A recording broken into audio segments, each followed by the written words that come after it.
Hello.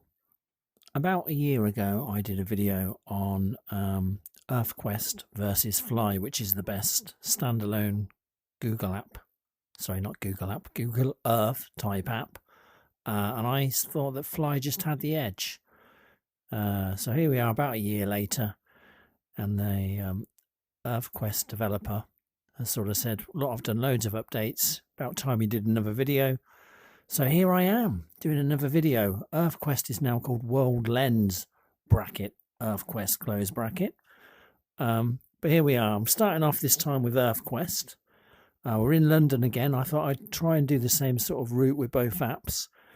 EarthQuest just has tons of options, and it has this beautiful little interactive map. Yeah, loads and loads of options. Now, last time my issue with EarthQuest was around the performance was a bit stuttery for me. He said, look, there's loads of options, and there are loads of options. I have found terrain quality.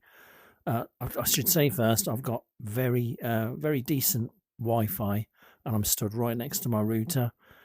So yeah, it doesn't get much better than my broadband. Honestly, it's I don't know if it's 1 gig or whatever it is. It's the top level one you can get from Virgin in the UK. Anyway, technical bump aside. Terrain quality, if I go above 50%, I start to get stutter.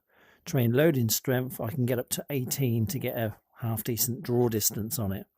I've also found that haze on this green setting makes it just a little bit more, I think it's a bit more realistic. But yeah, each their own.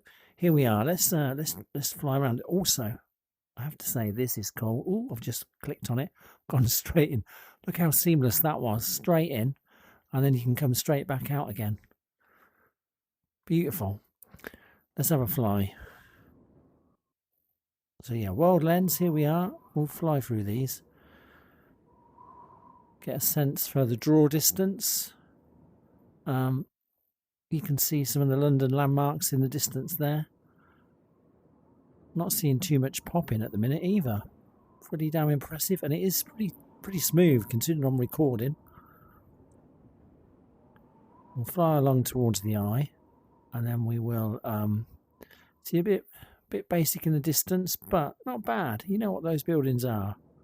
We'll just zip down here somewhere, and if I just hit this button, pretty straight in now, aren't we? And I want to say WorldLens definitely has the better street option in terms of they both, you can move along. You see in WorldLens you've got these shadows on the ground, and you can just sort of hop along on the shadows, and then at any point just hit that button again, you're straight back into the 3D model view. So really good.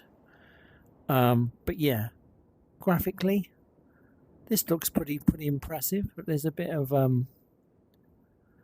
popping at times, but I've got it running pretty smooth. As I say, if I up the settings anymore, even with my decent Wi-Fi, I find I get a bit of stutter. If I play around with them too much, I get all sorts of problems. I even got chucked out once. So I kind of think with these settings, although it's nice to have settings options, maybe if you were in a less dense area than central London, you could get away with higher settings.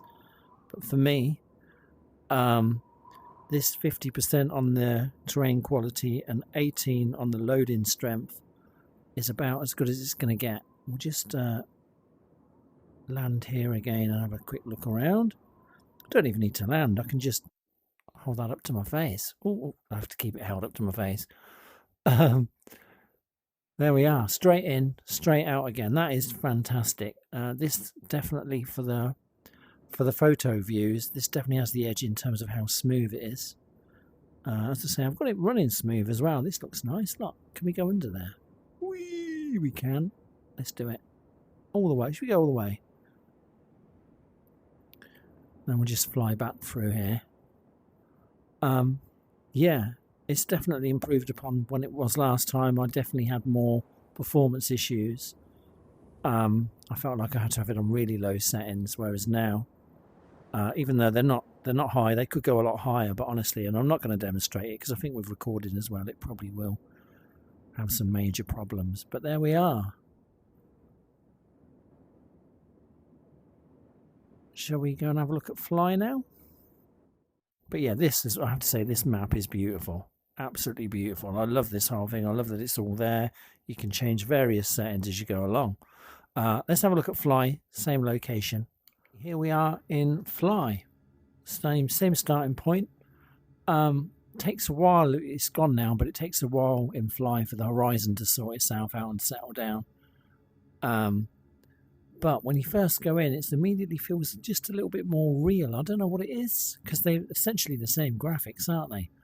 But yeah, it just feels a little bit more real.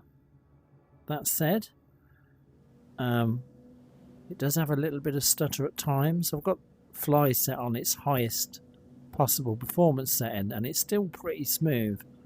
If I try and do this in WorldLens, I do tend to find it doesn't behave itself quite right. Which certainly, if you're new to VR, I think, you know, if you were to play around with the settings in WorldLens, you could get yourself in a bit of a pickle. As great as it is to have those options, but this is where Fly definitely falls behind the ground view. Oh, let's keep that held down. So we are in. Fly uses these blue dots. I prefer the shadows in WorldLens because they're more subtle. These are a bit too obvious, but yeah, you can click on these and just move along. Move along again. Keep going. Look around at any time. All beautiful. I find it, I've not found a quick way of getting out other than doing it this way. Whoops. And then you're out. Oh, it's night time. Was it night time before? I don't think it was. It? I don't think it was it? But yeah. Not as seamless, was it? But yeah, graphically, this is marginally better. As I say, WorldLens, you can make the graphics look better. I say better than this. They're never going to look great because they're presumably being pulled from the same place.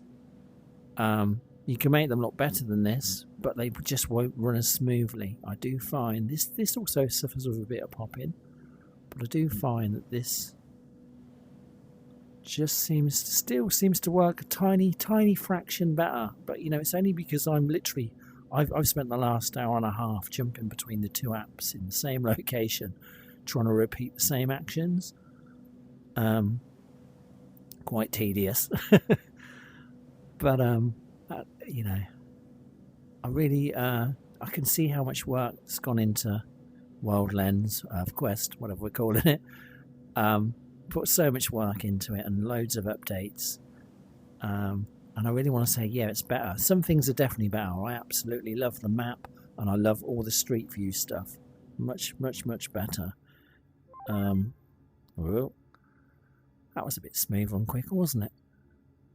But yeah, I don't think you can just get out on a trigger button. I think you have to call up the menu. I'm not sure. Sure, someone will tell me if I'm wrong. The detail is just a bit better in this. It is.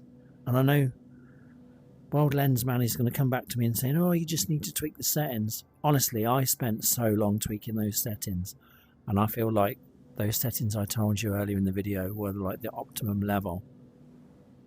And that was it. That's as good as I could get it without it starting to stutter. And then the more I tweaked, the worse the stutter got. But yeah, my editing skills aren't that great. I was thinking, can I run two videos side by side? I don't know. I'll have a play around and see what I can do. I'm an amateur. I work full time. This is just a hobby. But there we go. So that is Fly and WorldLens. Which is the best one then? Oh, it's so difficult because they're different in that they do the same thing but slightly differently. Fly, you can fly dragons and a hoverboard sort of thing. Is that a novelty? Yes. Are some people going to like that more? Yes. But then the map and the street view, flexibility, ease in WorldLens definitely has the edge there. Skybox wise, I think Fly feels a bit more real, but EarthQuest definitely looks cooler, especially at night time. It is such a tough call. I don't think I could say one is better than the other. It depends what you want. If you want to be able to fly in a vehicle, on a dragon, then maybe Fly. Fly, for me, still performs slightly better. Doesn't have as many tweaking options, but just does perform that bit better and just looks a bit more real. I'll say it again, I've said it a couple of times already, I've tweaked those options in WorldLens. Can't quite get it to perform as well. And I've spent about 90 minutes jumping between the two apps, something like that, this afternoon. And we're back where we started. There's Fly. Fly or EarthQuest, both brilliant. I really can't separate them. I think EarthQuest is definitely much closer for me now. There is so little between them. They're both great apps. If you want to fly a dragon, get Fly. If you want that map experience and you're going to do lots of viewing photos on the ground, I would say it's got to be EarthQuest. But there is so little between them. Buy them both. And ultimately, I'd love to see one of them make a flight sim. We've only got one standalone flight sim in the real world that I'm aware of, and that's World Flight, which I don't know if you see my video where I mock St Paul's Cathedral, unless that that app has come along some way. It's pretty rough going. So yeah, well, wouldn't it be great if one of them made a flight sim with this model? Be incredible. I mean, you know, Fly's halfway there with the dragons, isn't it? All right, well, thank you for watching. I'm waffling on. I hope this was helpful. I probably just confused you more. Apologies if I have. Both great apps. Worth checking them both out, in my opinion. If you've got to choose one, just go on what I said. If you want to fly a dragon, Fly.